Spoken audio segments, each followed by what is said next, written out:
చూడండి మటన్ కర్రీలోకి అల్లం వెల్లుల్లి పేస్ట్ నేనైతే రోట్లో దంచుతున్నాను. చూడండి ఏ విధంగా అయితే దంచుతున్నాను.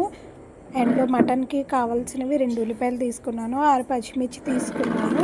అవి శుభ్రంగా వాటర్లో అయితే క్లీన్ చేసుకున్నాను. చూడండి ఏ విధంగా అయితే క్లీన్ చేసుకున్నాను. ఉల్లిపాయలు పచ్చిమిరపకాయలు కూడా క్లీన్ చేసుకున్నాను. క్లీన్ చేసుకుని అలా కోసి పెట్టుకున్నాను.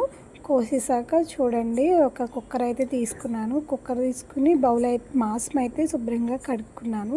మాంసం అయితే కడిగిన తర్వాత కుక్కర్లో వేసి అల్లం వెల్లుల్లి పేస్టు అండ్ పచ్చిమిరకాయలు ఉల్లిపాయలు కుక్కర్లో అయితే వేసుకుని పైన మాంసం అయితే వేస్తున్నాను. చూడండి ఏ విధంగా అయితే వేస్తున్నాము.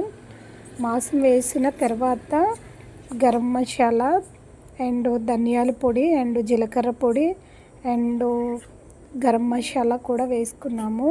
చూడండి ఆ 4 పొడి అయితే మేము వేసుకున్నాము. అలాగే అల్లం వెల్లుల్లి పేస్ట్ కూడా వేసాము. చూడండి అల్లం వెల్లుల్లి పేస్ట్ వేసి